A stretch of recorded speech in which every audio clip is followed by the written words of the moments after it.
तो दोस्तों आज के वीडियो में हम लोग बात करेंगे कुछ ऐसे ETFs की जो कि आपको इस करेक्टिव मार्केट में जो भी आपने इस खरीदारी की है इन ETFs में या नहीं भी की है, तो ऐसे ETF जो है ना वो आपको लॉन्ग टर्म के लिए जरूर रखने चाहिए। और काफी कुछ कमेंट भी आया है इससे रिलेटेड कुछ प्रीवियस वीडियोज में, जहां पे ये साफ साफ पूछा गया है कि कौन से ETFs हैं जो हमें कैरी फॉरवर्ड करने चाहिए लॉन्ग टर्म के लिए, यानी कि उनको 2-4% 10% पे में बेच के निकल नहीं जाना चाहिए। तो ऐसे ही कुछ ETFs के बारे में हम यहाँ पे बात करेंगे और ये ETFs जो होंगे वो टॉप 5 ETFs होंगे जो कि काफी बैलेंस तरीके से यहाँ पे चुने गए हैं, जो आपके पोर्टफोलियो में एक वोलेटिलिटी को कम करेंगे। एक ग्रोथ पोर्टफोलियो होगा जहां पे बुल मार्केट जो होगा वो काफी तेजी से यहाँ पे ग्रोथ भी मिलने के चांसेज रहेंगे। तो इसको हर तरीके से मैंने डाइवर्सिफाई करने की कोशिश की है और एक ऑल वेदर पोर्टफोलियो बनाने की कोशिश की है ETF के माध्यम से। तो वीडियो अगर आपको अच्छी लगे तो लाइक जरूर करना और चैनल को सब्सक्राइब करके जाना। शुरुआत करते हैं सबसे पहले ETF के साथ, और सबसे पहला ETF आपको यहाँ पे दिख रहा होगा निफ्टी 500। अब ये कोई ETF नहीं है लेकिन ये एक इंडेक्स है, और ETF भी मैं आपको दिखाऊंगा कौन से ETF जो कि इस इंडेक्स पे है, जिसका एक्सपेंस रेशियो क्या है एंड आप इसमें किस तरह से इन्वेस्ट कर सकते हो। तो ETF का नाम भी आपको पता चलेगा इसी वीडियो में। तो यहाँ पे परफॉर्मेंस जो कि मेन इंपॉर्टेंट गोल है हमारा, कि परफॉर्मेंस ही नहीं रहेगी तो आप फिर किस लिए कैरी फॉरवर्ड करोगे, क्योंकि रिटर्न हमें दिखना चाहिए। मेन जो है सबको यहाँ पे पैसा कमाना है और उसके लिए चाहिए हमें रिटर्न। परफॉर्मेंस किस तरह से परफॉर्मेंस हमें पास्ट डेटा में मिली है, और पास्ट डेटा देखो फ्यूचर की गारंटी नहीं होती, लेकिन फ्यूचर का स्पेक्यूलेशन जो है आप इस बेसिस पे ही करोगे, क्योंकि आपको पता ही नहीं कि पिछले कुछ सालों में ये ETFs किस तरह से परफॉर्म किया है, तो फिर आप फ्यूचर में क्या अनुमान लगाओगे। ओके, तो ये एक फ्यूचर कैलकुलेशंस के लिए पास्ट डेटा होना काफी जरूरी है। और सबसे पहले यहाँ पे हम देखेंगे 1 ईयर का रिटर्न, क्योंकि 1 ईयर में निफ्टी 500 ने 10% के रिटर्न दिए। अब निफ्टी 500 देखो होता क्या है, निफ्टी 500 अगर आपने सेलेक्ट किया है, इसको क्यों सेलेक्ट किया, इसके सेलेक्ट करने के पीछे का मेन पर्पस क्या है, जो कि मैंने पहले ही बताया आपको कि एक बैलेंस्ड पोर्टफोलियो है। तो बैलेंस पोर्टफोलियो में यहाँ पे आप देखोगे ना, तो ये ना ही लार्ज कैप है, ना ही मिड कैप है, और ना ही ये स्मॉल कैप है। ये ओनली में मतलब ये तीनों में से कुछ नहीं है, ओनली में, बट ये कॉम्बिनेशन में तीनों है, यानी कि इसके अंदर लार्ज कैप भी है, मिड कैप भी है और स्मॉल कैप भी है। इसीलिए ये अपने आप में ही बैलेंस हो गया। अगर स्मॉल कैप अच्छे से परफॉर्म कर रहा है उस टाइम पे भी ये परफॉर्म करेगा, मिड कैप अच्छे से परफॉर्म कर रहा है तो भी अच्छे से परफॉर्म करेगा, और लार्ज कैप भी, मान लो कई बार होता है कि स्मॉल कैप मिड कैप नहीं चल रहे हैं, लार्ज कैप चलता है, तो लार्ज कैप जब चलेगा उस टाइम पे भी ये परफॉर्म करेगा। इसीलिए ये अपने आप में ही एक बैलेंस पोर्टफोलियो है एंड इसको सेलेक्ट करना बनता है। तो इस तरह के ETFs जो है वो आपको नहीं बेचने चाहिए, कैरी फॉरवर्ड करने चाहिए। चाहे तो आप इनको 20 साल 30 साल जो भी आपकी इच्छा है वो आप इनमें कैरी फॉरवर्ड कर सकते हो। और अभी के मार्केट में कुछ अच्छे मौके हैं, तो मौके की बात हम बाद में करेंगे दूसरे वीडियो में। अगर आपको चाहिए कि इन सेम ETFs को चार्ट पे देखें कि किस तरह का मौका है, यानी SIP का मौका है, लमसम का मौका है, तो वो भी वीडियो में बना दूंगा। अगर आप कमेंट करते हो तो ज़्यादा से ज़्यादा कमेंट आएंगे, मैं समझ जाऊंगा कि हम मैक्सिमम लोगों को वो वीडियो चाहिए जहां पे फर्दर इसके एंट्री पॉइंट के बारे में बात करेंगे। लेकिन अभी के हिसाब से देखें तो अभी के हिसाब से ये ETF जो है बनता है जो हमारे गोल को फुलफिल करता है, एक बैलेंस पोर्टफोलियो बनाना, ग्रोथ पोर्टफोलियो बनाने के लिए। तो निफ्टी 500 का 1 ईयर में रिटर्न देख लो 10.58%। तो ये एक साल में आपको रिटर्न जो है वो कम लग रहा होगा, लेकिन ये रिटर्न जो है इतनी गिरावट के बावजूद आपको देखने को मिलेगी, यानी कि निफ्टी जो है काफी नीचे आ चुका है। ये एक साल में अगर यहीं से अगर ये टॉप तक देखोगे तो ये 40% भी पहुंच जाएगा। बट अल्टीमेटली गिरावट के बावजूद भी कि आपका पोर्टफोलियो नेगेटिव नहीं किया है, अगर आप 2024 के शुरुआत में इन्वेस्ट किए रहते हैं। अगर नहीं भी किया है तो जैसे कि मैंने बताया किस तरह का अपॉर्चुनिटी है वो वाली वीडियो भी हम लाएंगे। अगर मैक्सिमम लोग कमेंट करते हैं तो उसमें आप देख लेना अपॉर्चुनिटी के हिसाब से और फिर एंटर कर सकते हो। तो एंट्री क्राइटेरिया के लिए अलग से वीडियो आएगी। तो नेक्स्ट बात करते हैं इसके 5 ईयर्स के रिटर्न में, क्योंकि एक साल का रिटर्न से कुछ नहीं हो जाएगा, क्योंकि आपको इसको कैरी फॉरवर्ड करना है। एटलीस्ट 10 साल से ऊपर तो सब लोग कैरी फॉरवर्ड करेंगे ही।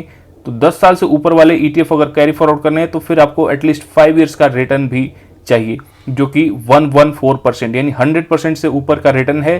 तो एब्सोल्यूट टर्म्स में देखें तो 20% हर साल आपको मिला है, इससे ज्यादा ही मिला है। ये मैं आपको एनुअलाइज्ड रिटर्न बता रहा हूँ, ना ही कोई CAGR रिटर्न नहीं है। जस्ट एक रफ फिगर में देखें तो 5 सालों में 114%, तो 20% से आपको हर साल ज्यादा ही मिला है, जो कि हमारे गोल को फुलफिल करता है। नेक्स्ट जो है यहाँ पे मैक्सिमम चार्ट। अब मैक्स का मतलब क्या है, जब से चार्ट अवेलेबल है गूगल के पास, क्योंकि ये सारी कंपैरिजन गूगल पे हुई है, गूगल फाइनेंस पे। तो यहाँ पे देखोगे ना चार्ट जो है अवेलेबल है ये 2011 से अवेलेबल है। अब 2011 से इसका मेन यहाँ पे पर्पस क्या है, रिटर्न दिखाना नहीं है। देखो रिटर्न तो आपने देख लिया कि ऑलमोस्ट 600% के रिटर्न यहाँ पे आपको दिख रहे हैं, लेकिन जो चार्ट है ना यहाँ पे ये ज्यादा इंपॉर्टेंट है, जो कि इस चैनल पे सबसे ज्यादा प्राथमिकता दी जाती है, प्रायोरिटी जो है वो चार्ट की है। चार्ट में स्मूथनेस देखो, ये स्मूथनेस जो है ना, मैं हर बार आपको यही बोलता हूँ कि इस तरह का चार्ट जो है ना हमें लॉन्ग टर्म के लिए होल्ड करने चाहिए। अगर आपको आज जो भी मैं 5 ETF डिस्कस करता हूँ उसके अलावा जिसमें भी इस तरह का चार्ट है ना लॉन्ग टर्म में, ये नहीं कि 2 साल 3 साल में, इस तरह के चार्ट जिसमें भी हैं उनको आप सेलेक्ट कर सकते हो अपनी मर्जी से।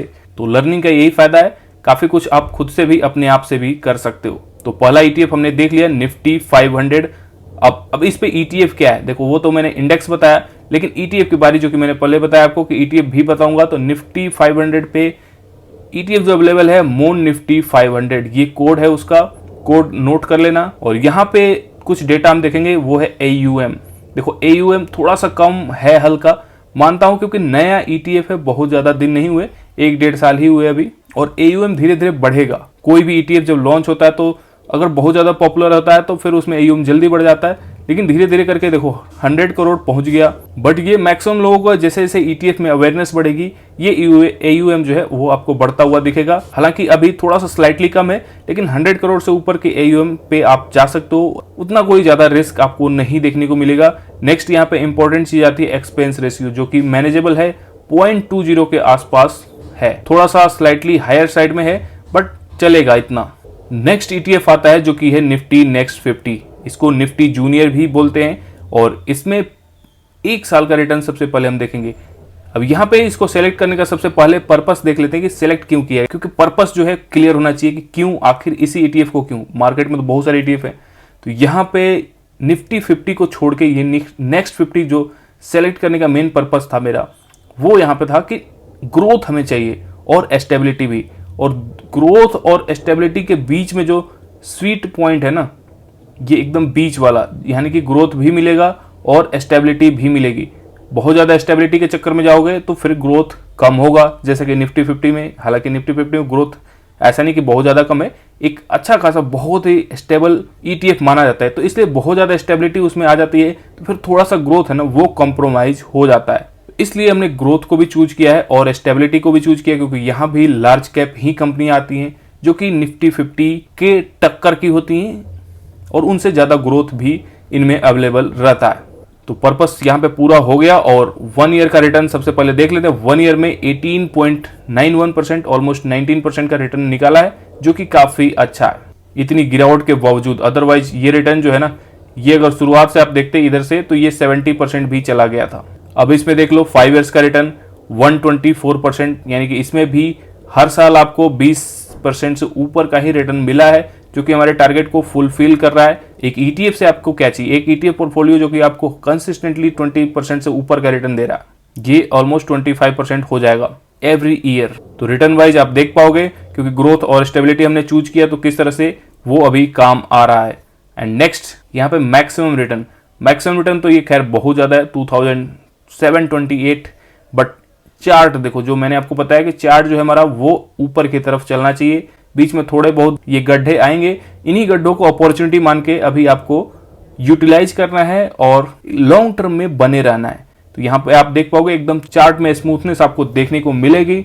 अब आ जाते हैं इसके ETF पे। तो ETF कौन सा अवेलेबल है, अब यहाँ पे ETF जो भी मैंने सेलेक्ट किया है, बहुत सारे ETF हैं, हालांकि जूनियर बीज नाम से भी एक ETF है, लेकिन मैंने यहाँ पे ICICI नेक्स्ट 50 ETF को चूज किया है, जिसका AUM जो है ना वो 1000 करोड़ से भी ऊपर है। तो देखो ये होता है AUM, 1000 करोड़ AUM आपको काफी स्टेबिलिटी देता है, यानी कि कंपनी जो है जानी मानी है। एक्सपेंस रेशियो देखो यहाँ पे सीधा आधा है मून निफ्टी 500 का, बट मून निफ्टी 500 भी एक अच्छा ETF है, और बाकी कंपटीशन में दूसरे ETF आएंगे जहां पे एक्सपेंस रेशियो कम होगा, तो वो फिर आपको सेलेक्ट कर सकते हो अपने हिसाब से। लेकिन यहाँ पे दोनों चीजें जो है ना वो आपको काफी अच्छी मिल रही है। तो ICICI नेक्स्ट 50 ETF देख सकते हो, इस इंडेक्स पे बेस्ड है। बाकी और ETF जो कि इससे भी बढ़िया AUM और एक्सपेंस रेशियो रखता है, तो आप उसको भी सेलेक्ट कर सकते हो। तो थोड़ा सा होमवर्क आपको भी करना पड़ेगा। मैंने एग्जांपल्स के लिए यहाँ पे एक एक ETF को ही सिलेक्ट किया हुआ है। बढ़ते हैं थर्ड ETF की तरफ, जो कि है मोतीलाल ओसवाल NASDAQ 100 ETF, यानी कि मोन 100।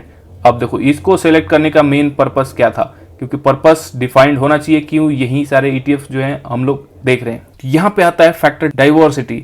अब वही आप क्या देख पाओगे, अभी जो है वो इंडियन मार्केट जो है नीचे की तरफ आ चुका है, काफी नीचे आ चुका है। 12% जो है निफ्टी गिरा है। अल्फा और स्मॉल कैप बाकी कितने सारे ईटीएफ्स हैं जो 20% भी आ चुके हैं। लेकिन अमेरिकन मार्केट किस तरह से काम कर रहा है, वो भाई ऊपर ही चलता जा रहा है। तो यही डाइवर्सिटी का फायदा मिलेगा, यानी कि इस टाइम पे अगर आपने ये पोर्टफोलियो इस टाइप से बनाया रहता पहले, तो आपको प्रॉब्लम नहीं होती। यानी कि डाइवर्सिफिकेशन जो है वो आपको रोके रहता। मून 100 जो है आपके पोर्टफोलियो को काफी स्टेबिलिटी देता, और इसका एग्जांपल्स आप देख पाओगे। एक साल का रिटर्न जो है 49%, जहां पे निफ्टी के अपने मार्केट के सारे रिटर्न जो है वो 10-15% पे आके घट के आ चुके हैं।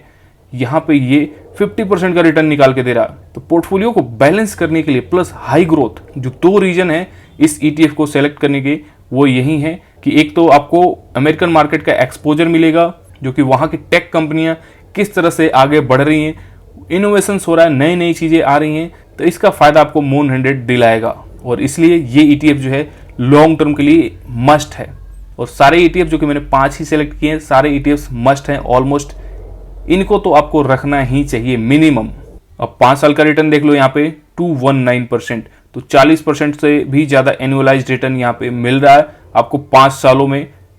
हालांकि कभी कभी ऐसा नहीं कि जरूरी नहीं है कि हर बार आपको यही रिटर्न देखने को मिलेगा, बट कई बार ऐसे भी रिटर्न मिलेंगे, कई बार थोड़ा सा इससे कम भी मिलेगा, लेकिन कुल मिला के आपको एक अच्छा खासा रिटर्न यहाँ से जरूर जनरेट हो जाएगा, प्लस डाइवर्सिफिकेशन भी। तो नेक्स्ट इसमें जो हमारा इंपॉर्टेंट फैक्टर है वो है चार्ट। तो चार्ट देखें मून 100 का एकदम स्मूथ आपको देखने को मिलेगा, बीच में छोटे मोटे गड्ढे आएंगे, और इन गड्ढों को अपॉर्चुनिटी मानना है और इनमें इन्वेस्ट करना है। तो मून 100 ईटीएफ को यहाँ पे देखा जा सकता है। और इसके एयूएम की बात करें तो एयूएम देखो यहाँ पे, ये तो बाकी ईटीएफ से भी टॉप कर गया। यहाँ पे एयूएम जो है वो 8000 करोड़ के आसपास पहुंच चुका है। प्लस एक्सपेंस रेशियो जो ये बहुत ज्यादा थोड़ा स्लाइटली हायर साइड पे, क्योंकि फॉरेन ईटीएफ है एंड ये प्रॉब्लम करेगा, बट उतना ज्यादा नहीं करेगा। देखो ईटीएफ में कुछ रिटर्न लेना है तो थोड़ा बहुत आपका एक्सपेंस रेशियो में रिटर्न जो है वो माइनस होगा, मानता हूं, बट इतने तो आप म्यूचुअल फंड्स में भी दे देते हो, तो वो भी चीज आप देखना। म्यूचुअल फंड में आप देने के लिए तैयार हो तो ईटीएफ में भी आपको वही सेम चीज सोचनी चाहिए।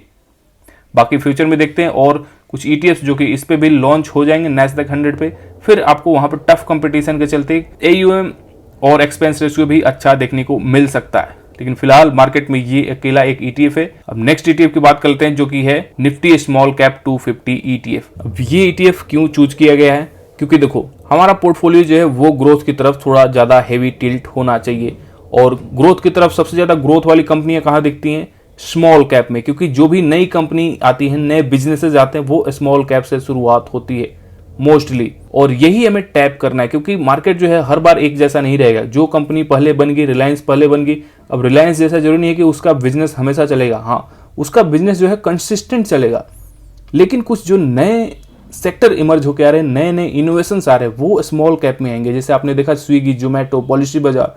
तो इस तरह के ग्रोथ को टैप करने के लिए आपको स्मॉल कैप की तरफ रूट करना पड़ेगा, मिड कैप भी नहीं, स्मॉल कैप। एंड पोर्टफोलियो में स्मॉल कैप जो है यहाँ पे फिट बैठ जाएगा, क्योंकि इसके आगे जो ईटीएफ आने वाला है वो इसको बैलेंस कर देगा। एंड इसीलिए स्मॉल कैप जो है यहाँ पे सिलेक्ट किया गया है। तो इसका कोड जो है HDFC SML 250, रिटर्न देख पाओगे आप 15.58%, जो कि काफी गिरावट के बाद भी थोड़ा सा एडजस्ट हो गया है।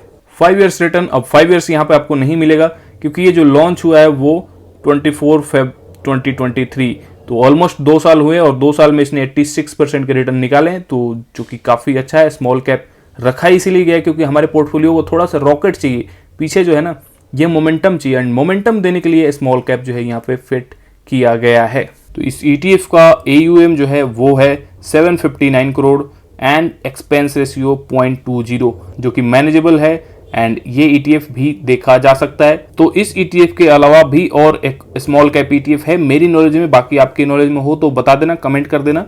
एक मोतीलाल ओसवाल की तरफ से भी मो स्मॉल 250 है आई थिंक, जिसको मैं नहीं देखता उतना, क्योंकि ये मुझे ज़्यादा बेटर लगता है AUM wise and expense ratio wise.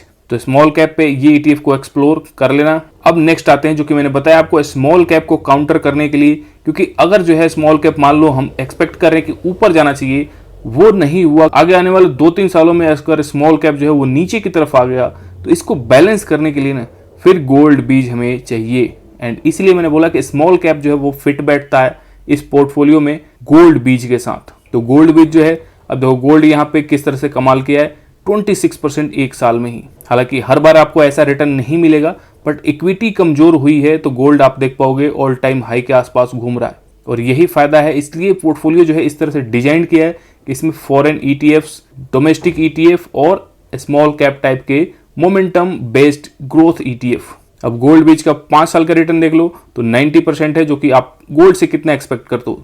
Every 10% भी मिल जाए हर साल, वो बहुत ही अच्छा है, और ये उतना निकाल देता है, तो इसमें डरने वाली बात नहीं। एटलीस्ट आपके पोर्टफोलियो को टूटने नहीं देता है, तो ये फायदा है। एंड गोल्ड का ऑल टाइम का चार्ट, जो कि इस चैनल पे आपको चार्ट के लिए ही ये चैनल जाना जाता है, स्मूथ है, स्मूथनेस है इसमें, और ऐसे छोटे छोटे गिरावट पे मौका लेके निकाला जा सकता है यहाँ से एक बढ़िया रिटर्न।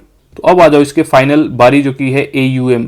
तो AUM काफ़ी अच्छा है, 15,000 करोड़ के आसपास पहुंच चुका है। एक्सपेंस रेशियो जो है ये सबसे ज़्यादा है, यहाँ पे थोड़ा सा चिंताजनक बात है। तो गोल्ड बीज के अलावा भी बाकी ETF हैं गोल्ड में, एंड मेरे हिसाब से एक गोल्ड केस है जो कि जीरोधा की तरफ से आता है, एंड उसका जो एक्सपेंस रेशियो मैंने देखा है 0.31 के आसपास है, तो वो थोड़ा कम है, उसको देख लेना, चेकआउट कर लेना। बाकी टाटा गोल्ड भी आता है, उसका एक्सपेंस रेशियो मैंने चेक नहीं किया है, मैंने एग्जांपल्स के लिए सारे ETFs को यहाँ पे बताया है। बाकी आप इसमें अपने हिसाब से ETF को कस्टमाइज कर सकते हो। बाकी जो बेस है, जैसे कि ये गोल्ड में आपको इन्वेस्ट करना है, मून Nifty 500, then next 50, small cap 250 and Nasdaq 100, ये जो है ये बेस जो है वो आपके एक गाइडिंग लाइट की तरह होंगे, जो कि आपको एक बैलेंस पोर्टफोलियो की तरह एक्ट करेगा, एंड एक लॉन्ग टर्म पोर्टफोलियो, जो कि लॉन्ग टर्म जो भी आपका गोल है वो आपको गोल को अचीव करने में मदद करेगा।